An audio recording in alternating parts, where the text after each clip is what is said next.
Good morning. Welcome back to Doing Bart Things, and today I'm going to run down a few cases that are new that have just come out, or will be out shortly. Some were released at Computex. I almost said CES, but yeah, Computex. Welcome back to my low rent production. I went on a trip and have come back, so you may have noticed I haven't posted a video in a while, and I'm going to try to get back on the on the upswing of getting videos out. Basically, this is the Thermaltake, Series 300. So there's a 500, which is sort of like a really big mid tower, and then this is more of a conventional, normal size mid tower. It is an ATX case. The things that I saw that I liked about it are the overall design I kind of like. The other one I thought was really big and bulky. This is a little bit shrunk down, so that's kind of nice. I don't like the fact that they took the I/O from the 500 is on the side and this is on the top, because for my personal use, something in the future I'm looking for is to get an I/O panel that's on the side, or front I/O that's on the side or on the bottom facing me, so that way I can put it on my desk and easily reach the power button, ports, that kind of thing. But if you're putting this underneath your desk, then obviously on top is the advantage, right? That would be the place where you want it. Kind of a cool case. I like. It's weird because I don't generally like Thermaltake at all. Thermaltake's been kind of brand X to me, but the Series 500 was not bad looking. Kind of a big case, but not bad looking. And this is also not bad looking. I think with the way that they're doing these open front grills, it ought to cool pretty darn well. So that's good. That's pretty good. So I think if you're looking at a Thermaltake case, I think that'd be a pretty good option. Still really liking the Montech stuff I saw the other day for the price, but I think it right around $100. This is not a bad case, especially if you prefer less fans. And what I mean by that is the front looks like it fits 140s. I don't know if you can get three 120s in there. Maybe you can. You might be able to, but at the very least, I think it looks pretty good with the two 140s. So, not bad. Not bad. I would, again, this is a very competent mid tower. So if you found it for the price you liked, and you're like, hey, I just need a good mid tower, I think this probably is going to suit a lot of people just fine. And this is a very unique color too. They call this matcha green, so that's pretty cool. And I hope that we sort of see some more. I don't mind black and white or decent like options, but I kind of hope we also see some more varied color options. Kind of like this. I think it's the blue that Montech has. It's really like stark blue. Just some more interesting ones. Even if it's for a slide up charge, if manufacturers could start offering, at least one additional color or two additional colors, that might be something interesting. People might be interested in that. So good to see. Now, next case. This is a OC3D TV. This is Tom Logan, Tiny Tom Logan. He has been on the scene doing case reviews for a very, very long time. Somebody I follow for years and years. This is the Corsair 2000D. It's a mini ITX case. When I first saw this case, I actually started to get a little excited because I was like, ooh, this is pretty cool the way that Corsair's designed this. It's a trash can case, right? It looks like you could fit, a lot of stuff in there. I really like where they put the I/O, because honestly, I could put this behind my monitor, and reach underneath it and get the I/O, right? I was like, that's a very efficient use of space, especially if you have like a curved screen. You could put it on one side. It's kind of what I was thinking, because I've got a curved screen. You can put it on one side and then still get to the I/O and stuff up underneath it. So I was like, that's pretty cool. The issue is this thing looks like it would be a real pain in the butt to build in, honestly, and it doesn't look like Corsair was as slick with the internals as they probably should have been. So there is kind of a cardinal deal with me that I do not like, and it's just me. It's just my preference. I know a lot of people out there will probably be like, I've built in PC cases this way before and it's been no problem. But for me, I hate it when there's anything over the CPU socket.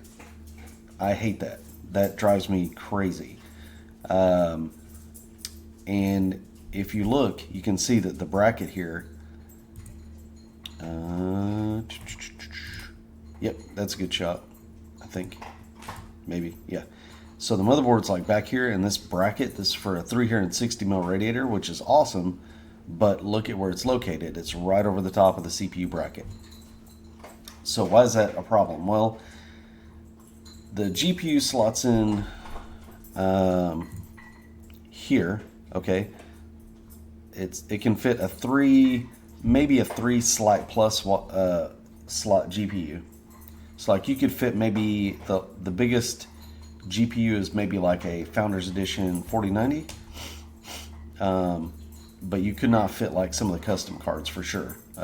Not from there wouldn't be enough length or depth. So you can see that that's right up against where this bracket is.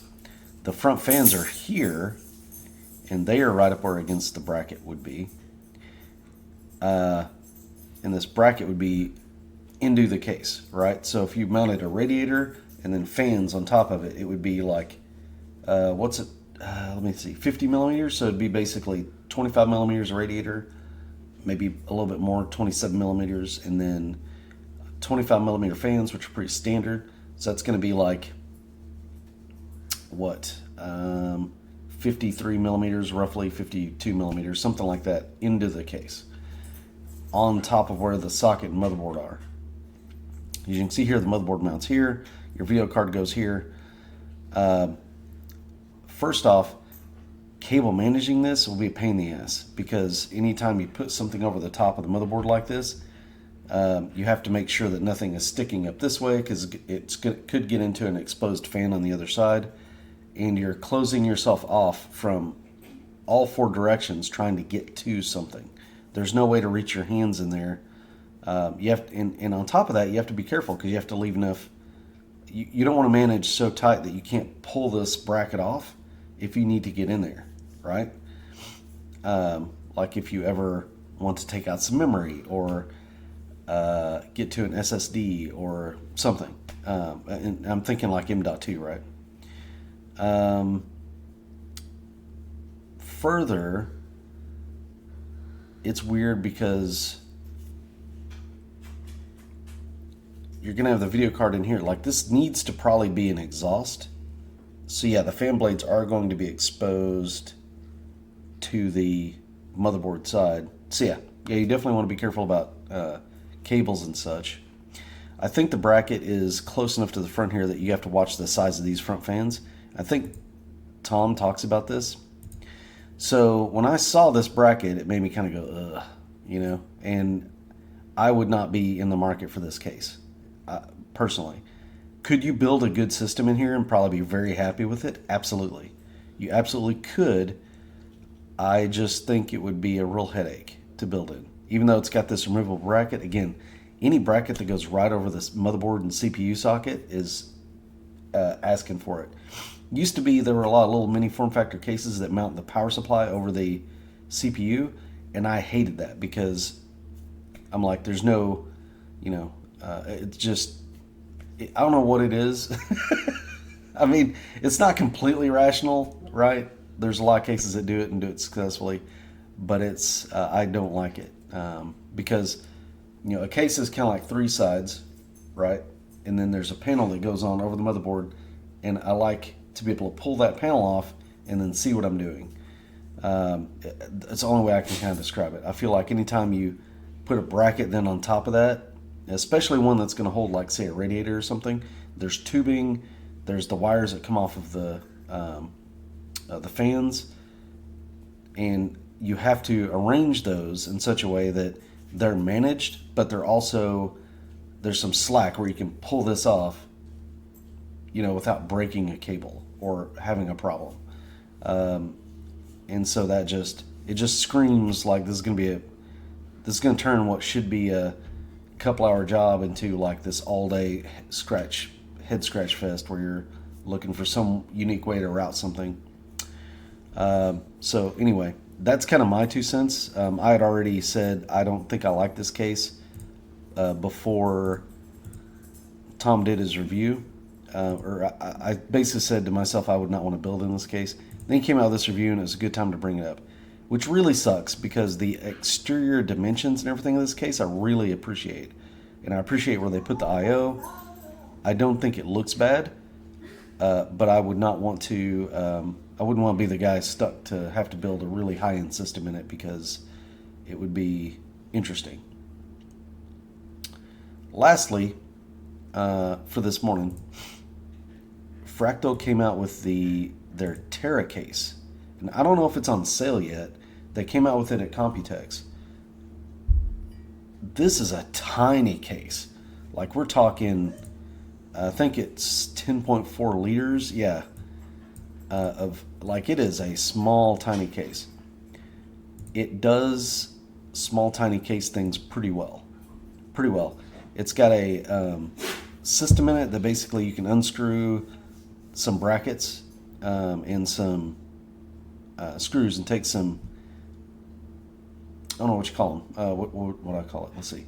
Some caps and things off, and then you can adjust the motherboard tray to allow either for more cooler clearance or a bigger graphics card, which I think is pretty slick that they were able to incorporate that into a case that's this small. I super appreciate the little wood front add-on panel there. Again, they got this extra color choice. This is, what is this? Terra Jade, so it's kind of like a green. And then you got your black, and you got your white. So very cool. Very cool. And I like the look of the case. The front I/O is in a good spot. It's very small. It would take up very little room on your desk. Would perform okay. It's a very open case. There's no dust filters, so that's something to keep in consideration. It's got these slotted vents, so dust filtration is going to be not, there's just not any. You could put dust filters on it, technically, but this is aluminum. You couldn't just put a magnetic dust filter on there and have it stay, so that would be one caveat.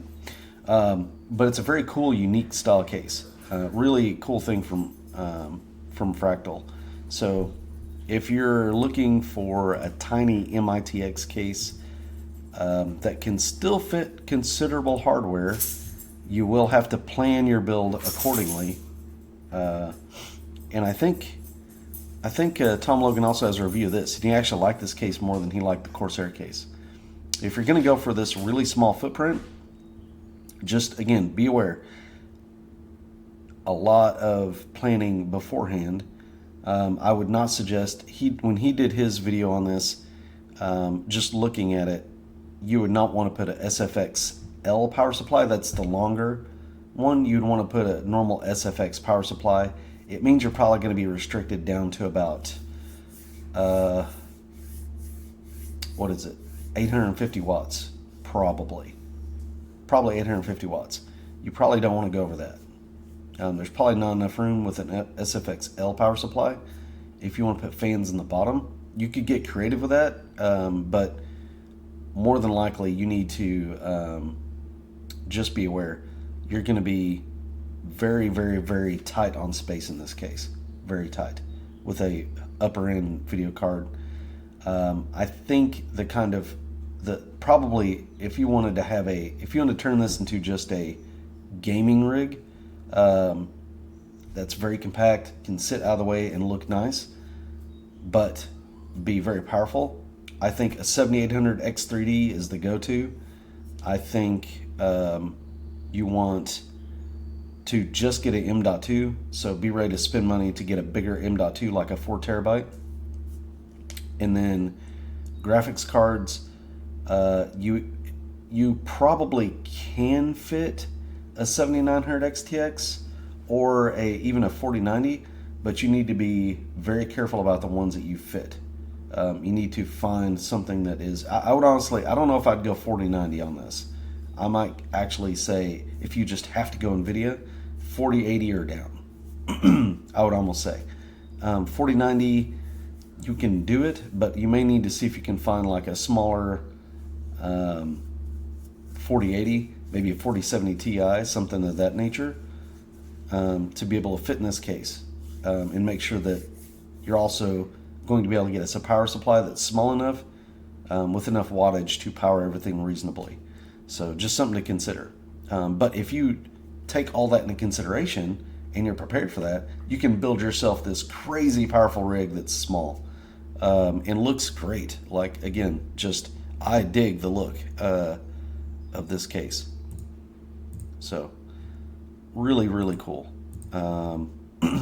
Some unique machinery going on here. And again, the ability to take and move that motherboard tray back and forth to get bigger video cards or to get a little bit more clearance for a cooler is good. But you will be using a small flat cooler. You will not be able to use like a radiator for your CPU, more than likely. You could technically do a 120 millimeter radiator, but I would not suggest that. I think if you're doing that, you might as well go air cooling. And a 7800 X3D does not use much power. It doesn't generate a ton of heat. It would be my suggestion probably to use it here. Intel CPUs, I think a 13600K would be a really tough, it'd be a really tough fit.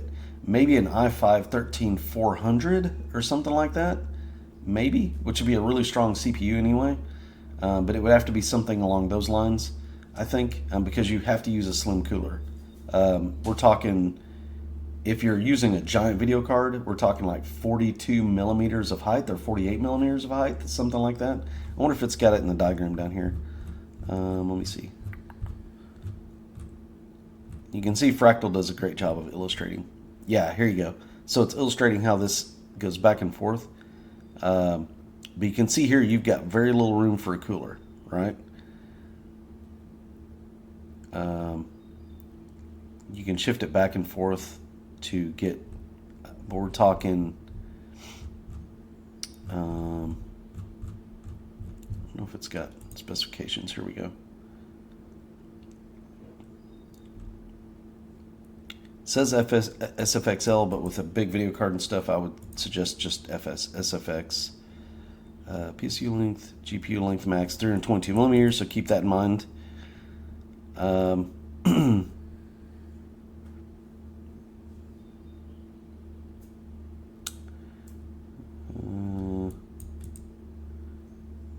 Yeah, here you go. So 48 millimeters. If you slide that thing all the way over to fit the biggest GPU you can, 48 millimeters. If you slide it the other way, 77 millimeters is the max. So not a lot of room for a cooler, right? So you're going to have to get one of the top-down style coolers, probably exhausting air, honestly, in order to fit in this case to allow you to get a large GPU in there. So just something to consider. But it is such a really cool looking case, and for something that's not going to take up a lot of space on your desk, it's very open, so you know it's going to cool okay. Like, you're not going to have I think you could, if you're very, very careful with your component selection and you plan it, I think you can get a setup in here that will not throttle due to heat, so long as you're in a reasonably cooled room itself. And it will be just this really cool, tiny, compact system. So anyway, pretty cool. So that's it. So we got the Thermaltake Ceres 300, which I thought was a good looking normal mid-tower from Thermaltake. I'm still leaning towards the Montech stuff, and part of me thinks maybe I should do an entire video on Montech if I can find decent pictures of all their stuff. This is more of just a Computex update video since I was out for a week. 2000D, not as hot on that as I would have liked to have been. Um, you know, again, this bracket kind of ruins things for me. Build at your own risk. But you know, you could absolutely fit a decent system in here. It just, when I saw this is what turned me off to it. The Terra from Fractal, really cool little mini ITX case. If someone's just looking for the look, they want to build like a probably a gaming system. I mean, maybe you could fit something more in there, but like I would not. You stick a 13900K in this, you're gonna have a lot of fun. I would go maybe 7800X3D, maybe one of the lower end Intel CPUs even, and then arrange it to try and get like a nice GPU in it. And I think you'd really be pretty happy with this case, and it looks awesome. And that's it. That's what I got for you today. So listen, like if you like it, don't if you don't. I guess that's how that works. um, if you've been this patient and gotten through this video, thank you so much. Go ahead and subscribe in order to get more lower end production videos in the future. And have a great day and a fantastic week. Thank you.